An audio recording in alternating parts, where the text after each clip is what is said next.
अवधूत चिंतन श्री गुरुदेव दत्त। हा मंत्र ऐकणाऱ्या मनुष्याचे आयुष्य कधीही उद्ध्वस्त होणार नाही। ज्यांनी तुमचे आयुष्य बर्बाद केले, ज्यांनी तुम्हाला क्षणोक्षणी अपमान करून दूर केले, त्यांना त्यांच्या कर्माची फिळे नक्कीच मिळतील। त्यामुळे आजचा हा मंत्र अर्धवट सोडू नका। हा मंत्र 3 मिनिटात तुमच्या नशिबाचे दारे बदलू शकतो किंवा फासे बदलू शकतो। समृद्धीचा वर्षाव करून या भागातील सर्व दुःख संकटे नाहीसे करू शकतो। आता तुम्ही ठरवा, हा मंत्र शेवटपर्यंत ऐकायचा की अर्ध्यावट सोडून जायचा। आज जो कोणी हा मंत्र एकाग्रतेने निस्वार्थपणे ऐकेल, त्याच्या मनातील भीती, संभ्रम आणि अपराध दोष दूर होऊ लागतील। या मंत्राच्या प्रभावामुळे माता लक्ष्मी दोन्ही हात वरती करून धनाचा वर्षाव करेल। यानंतर गरिबी तुम्हाला स्पर्शही करणार नाही, तुम्हाला मागायला काहीच उरणार नाही। या मंत्राच्या प्रभावाने घरावर येणारं मोठं संकट टळलं जाईल। ज्या लोकांनी तुम्हाला फसवले, रडवलं, देव त्यांनाही चांगलाच धडा शिकवेल। आज तुम्ही बोलाल ती इच्छा पूर्ण होईल। होय भक्तांनो, 20 मिनिटे हा मंत्र ऐकून तर पहा आणि तुम्हाला खुशखबर मिळाली नाही तर सांगा। तुम्हाला हवी असणारी गोड बातमी आज तुम्हाला मिळेल। काळजी करणं सोडून द्या, रडणं सोडून द्या, तुमच्या आयुष्यातील भोग संपून जातील। दत्तगुरू महाराज आयुष्यभर संकट येऊ देणार नाही। तुमच्या पाठीमागे लागलेली पनौती कायमची निघून जाईल। या सर्व गोष्टी सातत्याने उतरवायच्या असतील तर आजचा हा मंत्र आवर्जून ऐका। हा फक्त 20 मिनिटे किंवा त्याहून जास्त हा मंत्र तुम्ही ऐकला तर तुम्हाला नक्कीच त्याचा फायदा होईल। प्रिय भक्तांनो,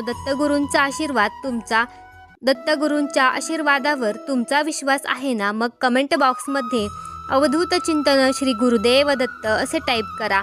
या मंत्राची तुम्हाला गुरुवारपर्यंत प्रचिती येईल। प्रिय भक्तांनो, तुमची वाईट वेळ आता नष्ट होणार आहे। तुमच्या दुःखाचा शेवटचा दिवस आज असणार आहे। या मंत्राच्या प्रभावाने तुमच्या आयुष्यात सुख समृद्धी येणार आहे। जास्तीत जास्त वेळ हा मंत्र तुमच्या मोबाईलवरती चालू ठेवा आणि मग बघा तुमच्या आयुष्यात कसा चमत्कार होतो।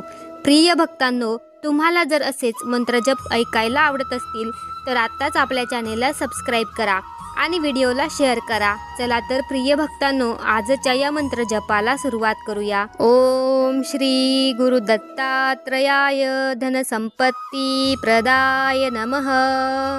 ओम श्री गुरु दत्तात्रयाय धनसंपत्ती प्रदाय नमः। ओम श्री गुरु दत्तात्रयाय धनसंपत्ती प्रदाय नमः। ओम श्री गुरु दत्तात्रयाय धनसंपत्ती प्रदाय नमः। ओम श्री गुरु दत्तात्रयाय धनसंपत्ती प्रदाय नमः। ओम श्री गुरु दत्तात्रयाय धनसंपत्ती प्रदाय नमः। ओम श्री गुरु दत्तात्रयाय धनसंपत्ती प्रदाय नमः। ओम श्री गुरु दत्तात्रयाय धनसंपत्ती प्रदाय नमः। ओम श्री गुरु दत्तात्रयाय धनसंपत्ती प्रदाय नमः। ओम श्री गुरु दत्तात्रयाय धनसंपत्ती प्रदाय नमः। ओम श्री गुरु दत्तात्रयाय धनसंपत्ती प्रदाय नमः। ओम श्री गुरु दत्तात्रयाय धनसंपत्ती प्रदाय नमः। ओम श्री गुरु दत्तात्रयाय धनसंपत्ती प्रदाय नमः। ओम श्री गुरु दत्तात्रयाय धनसंपत्ती प्रदाय नमः। ओम श्री गुरु दत्तात्रयाय धनसंपत्ती प्रदाय नमः। ओम श्री गुरु दत्तात्रयाय धनसंपत्ती प्रदाय नमः। ओम श्री गुरु दत्तात्रयाय धनसंपत्ती प्रदाय नमः।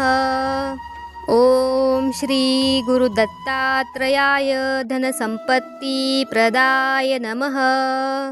ओम श्री गुरुदत्तात्रयाय धनसंपत्तिप्रदाय नमः। ओम श्री गुरुदत्तात्रयाय धनसंपत्तिप्रदाय नमः। ओम श्री गुरुदत्तात्रयाय धनसंपत्तिप्रदाय नमः। ओम श्री गुरुदत्तात्रयाय धनसंपत्तिप्रदाय नमः। ओम श्री गुरुदत्तात्रयाय धनसंपत्तिप्रदाय नमः। ओम श्री गुरुदत्तात्रयाय धनसंपत्तिप्रदाय नमः। ओम श्री गुरुदत्तात्रयाय धनसंपत्तिप्रदाय नमः। ओम श्री गुरुदत्तात्रयाय धनसंपत्तिप्रदाय नमः। ओम श्री गुरुदत्तात्रयाय धनसंपत्तिप्रदाय नमः। ओम श्री गुरुदत्तात्रयाय धनसंपत्तिप्रदाय नमः। ओम श्री गुरुदत्तात्रयाय धनसंपत्तिप्रदाय नमः। ओम श्री गुरुदत्तात्रयाय धनसंपत्तिप्रदाय नमः। ओम श्री गुरुदत्तात्रयाय धनसंपत्तिप्रदाय नमः। ओम श्री गुरुदत्तात्रयाय धनसंपत्तिप्रदाय नमः। ओम श्री गुरुदत्तात्रयाय धनसंपत्तिप्रदाय नमः। ओम श्री गुरुदत्तात्रयाय धनसंपत्तिप्रदाय नमः। ओम श्री गुरुदत्तात्रयाय धनसंपत्तिप्रदाय नमः। ओम श्री गुरुदत्तात्रयाय धनसंपत्तिप्रदाय नमः। ओम श्री गुरुदत्तात्रयाय धनसंपत्तिप्रदाय नमः। ओम श्री गुरुदत्तात्रयाय धनसंपत्तिप्रदाय नमः। ओम श्री गुरुदत्तात्रयाय धनसंपत्तिप्रदाय नमः। ओम श्री गुरुदत्तात्रयाय धनसंपत्तिप्रदाय नमः। ओम श्री गुरुदत्तात्रयाय धनसंपत्तिप्रदाय नमः। ओम श्री गुरुदत्तात्रयाय धनसंपत्तिप्रदाय नमः। ओम श्री गुरुदत्तात्रयाय धनसंपत्तिप्रदाय नमः। ओम श्री गुरुदत्तात्रयाय धनसंपत्तिप्रदाय नमः। ओम श्री गुरुदत्तात्रयाय धनसंपत्तिप्रदाय नमः। ओम श्री गुरुदत्तात्रयाय धनसंपत्तिप्रदाय नमः। ओम श्री गुरुदत्तात्रयाय धनसंपत्तिप्रदाय नमः। ओम श्री गुरुदत्तात्रयाय धनसंपत्तिप्रदाय नमः। ओम श्री गुरुदत्तात्रयाय धनसंपत्तिप्रदाय नमः। ओम श्री गुरुदत्तात्रयाय धनसंपत्तिप्रदाय नमः। ओम श्री गुरुदत्तात्रयाय धनसंपत्तिप्रदाय नमः। ओम श्री गुरुदत्तात्रयाय धनसंपत्तिप्रदाय नमः। ओम श्री गुरुदत्तात्रयाय धनसंपत्तिप्रदाय नमः। ओम श्री गुरुदत्तात्रयाय धनसंपत्तिप्रदाय नमः। ओम श्री गुरुदत्तात्रयाय धनसंपत्तिप्रदाय नमः। ओम श्री गुरुदत्तात्रयाय धनसंपत्तिप्रदाय नमः। ओम श्री गुरुदत्तात्रयाय धनसंपत्तिप्रदाय नमः। ओम श्री गुरुदत्तात्रयाय धनसंपत्तिप्रदाय नमः। ओम श्री गुरुदत्तात्रयाय धनसंपत्तिप्रदाय नमः। ओम श्री गुरुदत्तात्रयाय धनसंपत्तिप्रदाय नमः। ओम श्री गुरुदत्तात्रयाय धनसंपत्तिप्रदाय नमः। ओम श्री गुरुदत्तात्रयाय धनसंपत्तिप्रदाय नमः। ओम श्री गुरुदत्तात्रयाय धनसंपत्तिप्रदाय नमः। ओम श्री गुरुदत्तात्रयाय धनसंपत्तिप्रदाय नमः। ओम श्री गुरुदत्तात्रयाय धनसंपत्तिप्रदाय नमः।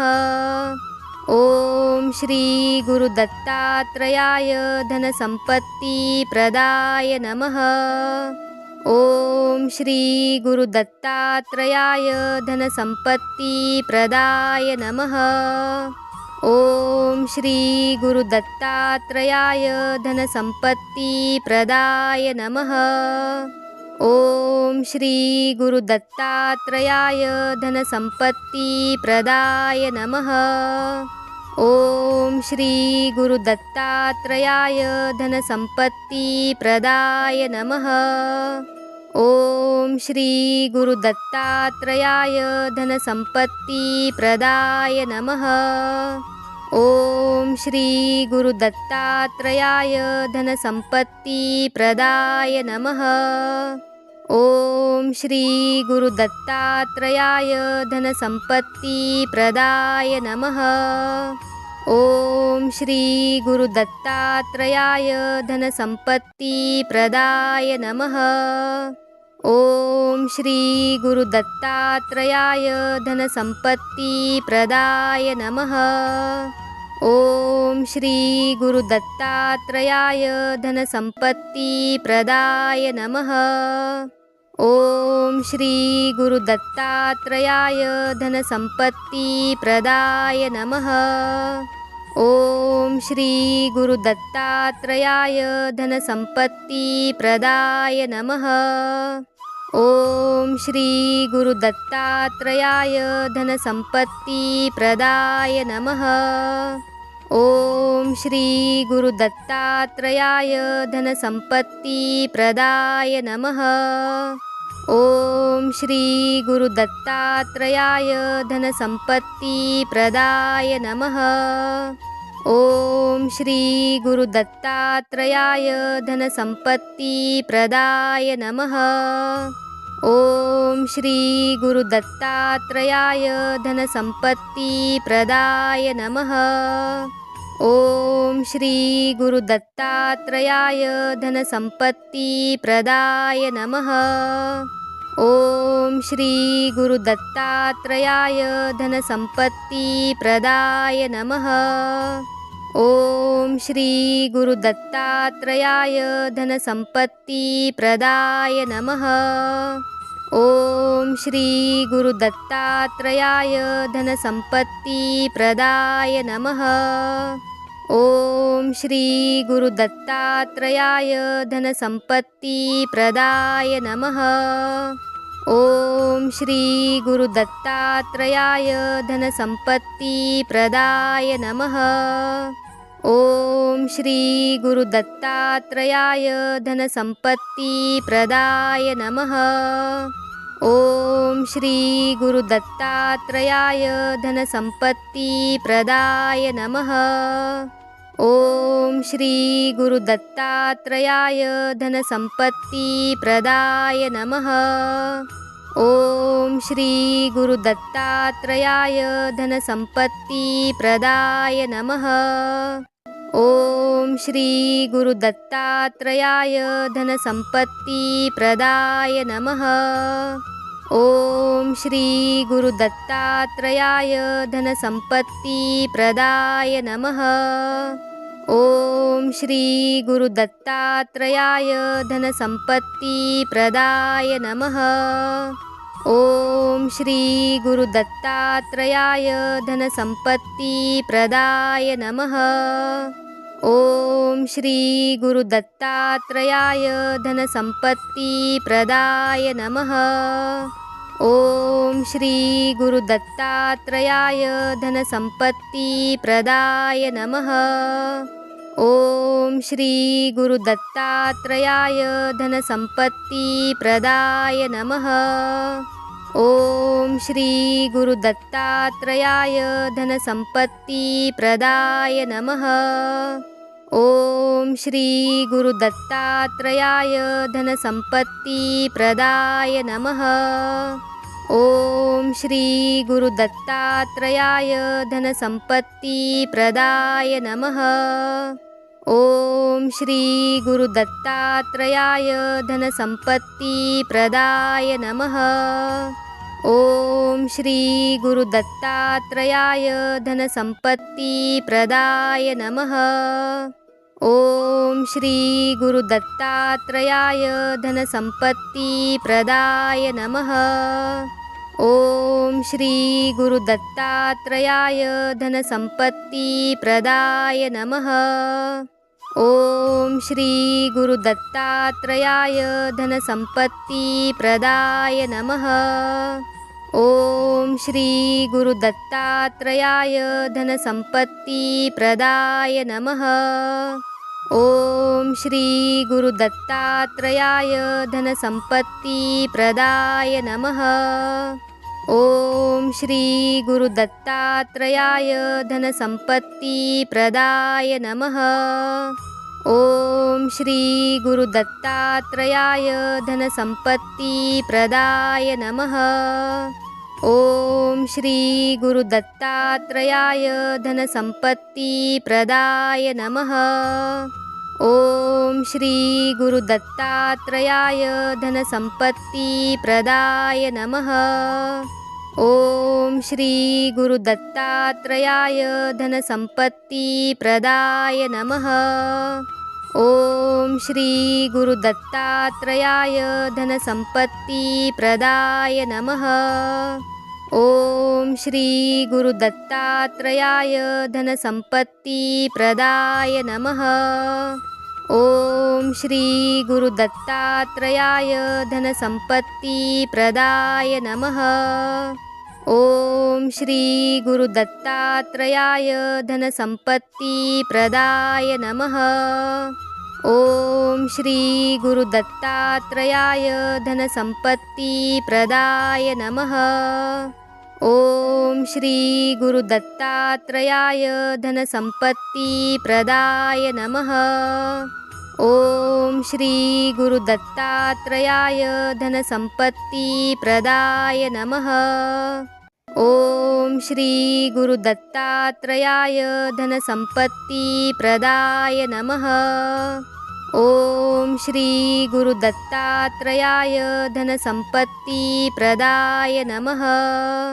ओम श्री गुरुदत्तात्रयाय धनसंपत्तिप्रदाय नमः। ओम श्री गुरुदत्तात्रयाय धनसंपत्तिप्रदाय नमः। ओम श्री गुरुदत्तात्रयाय धनसंपत्तिप्रदाय नमः। ओम श्री गुरुदत्तात्रयाय धनसंपत्तिप्रदाय नमः। ओम श्री गुरुदत्तात्रयाय धनसंपत्तिप्रदाय नमः। ओम श्री गुरुदत्तात्रयाय धनसंपत्तिप्रदाय नमः।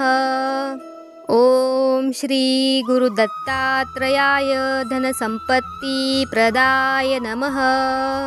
ओम श्री गुरुदत्तात्रयाय धनसंपत्तिप्रदाय नमः। ओम श्री गुरुदत्तात्रयाय धनसंपत्तिप्रदाय नमः।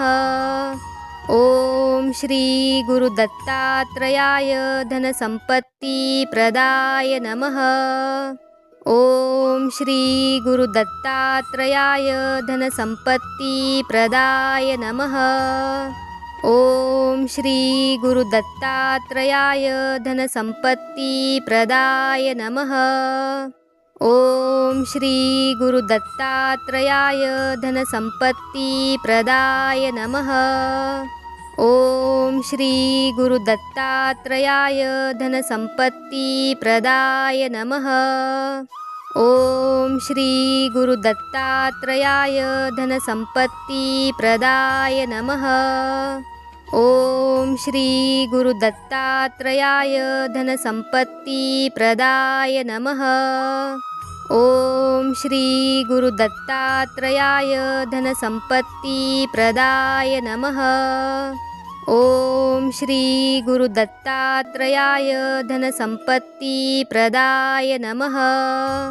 ओम श्री गुरुदत्तात्रयाय धनसंपत्तिप्रदाय नमः। ओम श्री गुरुदत्तात्रयाय धनसंपत्तिप्रदाय नमः। ओम श्री गुरुदत्तात्रयाय धनसंपत्तिप्रदाय नमः। ओम श्री गुरुदत्तात्रयाय धनसंपत्तिप्रदाय नमः। ओम श्री गुरुदत्तात्रयाय धनसंपत्तिप्रदाय नमः। ओम श्री गुरुदत्तात्रयाय धनसंपत्तिप्रदाय नमः। ओम श्री गुरुदत्तात्रयाय धनसंपत्तिप्रदाय नमः। ओम श्री गुरुदत्तात्रयाय धनसंपत्तिप्रदाय नमः। ओम श्री गुरुदत्तात्रयाय धनसंपत्तिप्रदाय नमः। ओम श्री गुरुदत्तात्रयाय धनसंपत्तिप्रदाय नमः। ओम श्री गुरुदत्तात्रयाय धनसंपत्तिप्रदाय नमः। ओम श्री गुरुदत्तात्रयाय धनसंपत्तिप्रदाय नमः। ओम श्री गुरुदत्तात्रयाय धनसंपत्तिप्रदाय नमः। ओम श्री गुरुदत्तात्रयाय धनसंपत्तिप्रदाय नमः। ओम श्री गुरुदत्तात्रयाय धनसंपत्तिप्रदाय नमः। ओम श्री गुरुदत्तात्रयाय धनसंपत्तिप्रदाय नमः। ओम श्री गुरुदत्तात्रयाय धनसंपत्तिप्रदाय नमः। ओम श्री गुरुदत्तात्रयाय धनसंपत्तिप्रदाय नमः। ओम श्री गुरुदत्तात्रयाय धनसंपत्तिप्रदाय नमः। ओम श्री गुरुदत्तात्रयाय धनसंपत्तिप्रदाय नमः। ओम श्री गुरुदत्तात्रयाय धनसंपत्तिप्रदाय नमः। ओम श्री गुरुदत्तात्रयाय धनसंपत्तिप्रदाय नमः। ओम श्री गुरुदत्तात्रयाय धनसंपत्तिप्रदाय नमः। ओम श्री गुरुदत्तात्रयाय धनसंपत्तिप्रदाय नमः। ओम श्री गुरुदत्तात्रयाय धनसंपत्तिप्रदाय नमः। ओम श्री गुरुदत्तात्रयाय धनसंपत्तिप्रदाय नमः। ओम श्री गुरुदत्तात्रयाय धनसंपत्तिप्रदाय नमः। ओम श्री गुरुदत्तात्रयाय धनसंपत्तिप्रदाय नमः। ओम श्री गुरुदत्तात्रयाय धनसंपत्तिप्रदाय नमः। ओम श्री गुरुदत्तात्रयाय धनसंपत्तिप्रदाय नमः। ओम श्री गुरुदत्तात्रयाय धनसंपत्तिप्रदाय नमः। ओम श्री गुरुदत्तात्रयाय धनसंपत्तिप्रदाय नमः।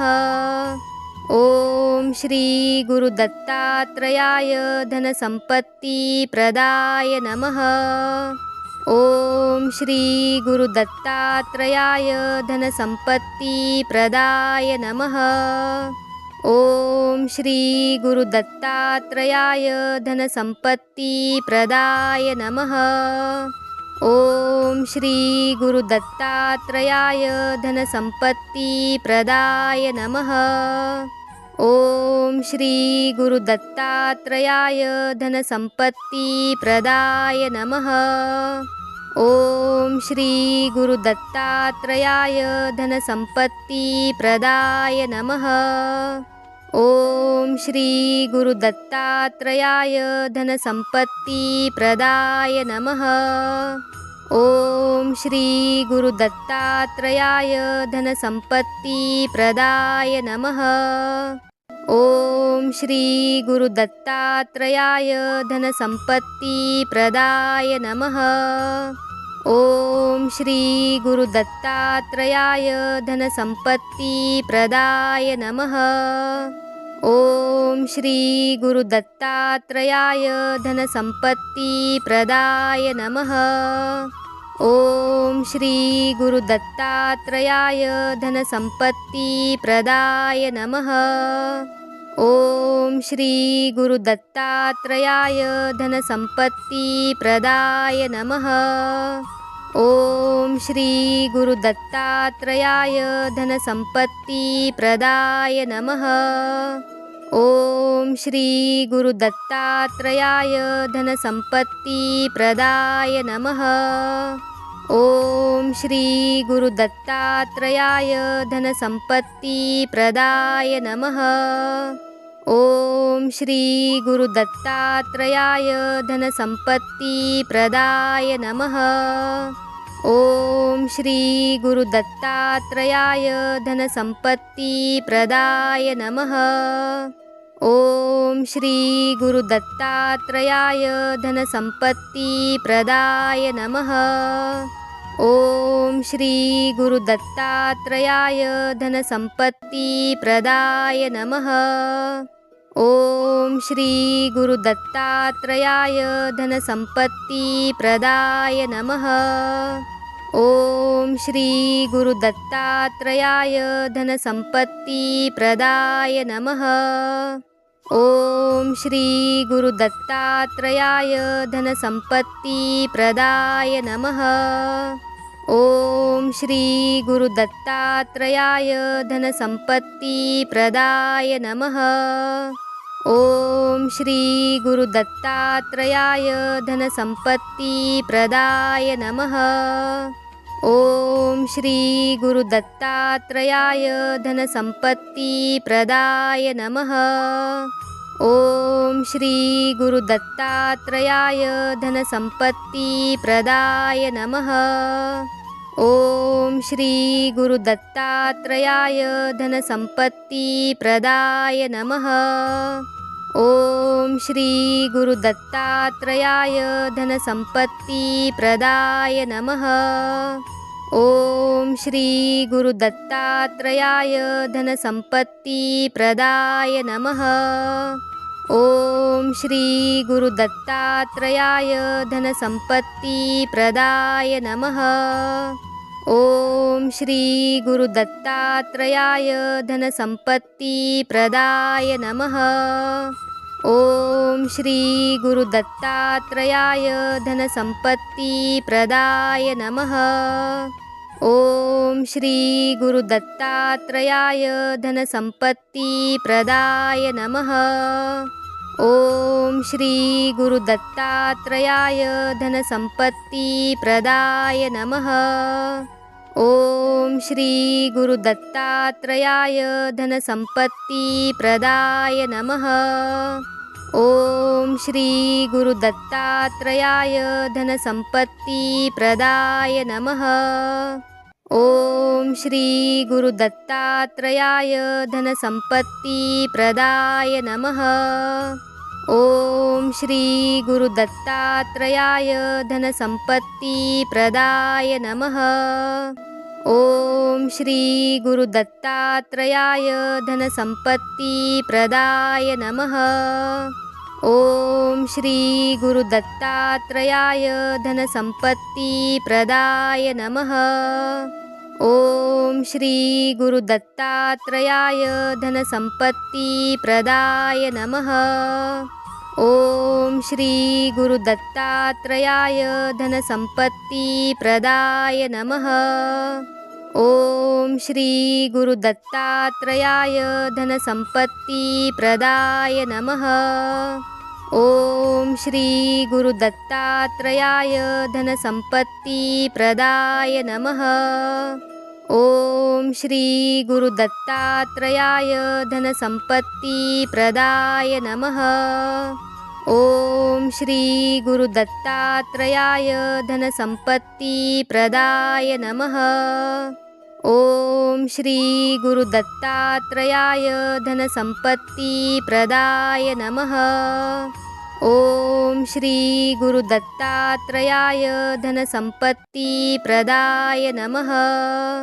ओम श्री गुरुदत्तात्रयाय धनसंपत्तिप्रदाय नमः। ओम श्री गुरुदत्तात्रयाय धनसंपत्तिप्रदाय नमः। ओम श्री गुरुदत्तात्रयाय धनसंपत्तिप्रदाय नमः। ओम श्री गुरुदत्तात्रयाय धनसंपत्तिप्रदाय नमः। ओम श्री गुरुदत्तात्रयाय धनसंपत्तिप्रदाय नमः। ओम श्री गुरुदत्तात्रयाय धनसंपत्तिप्रदाय नमः। ओम श्री गुरुदत्तात्रयाय धनसंपत्तिप्रदाय नमः।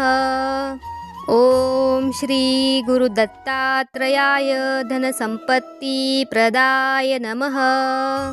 ओम श्री गुरुदत्तात्रयाय धनसंपत्तिप्रदाय नमः।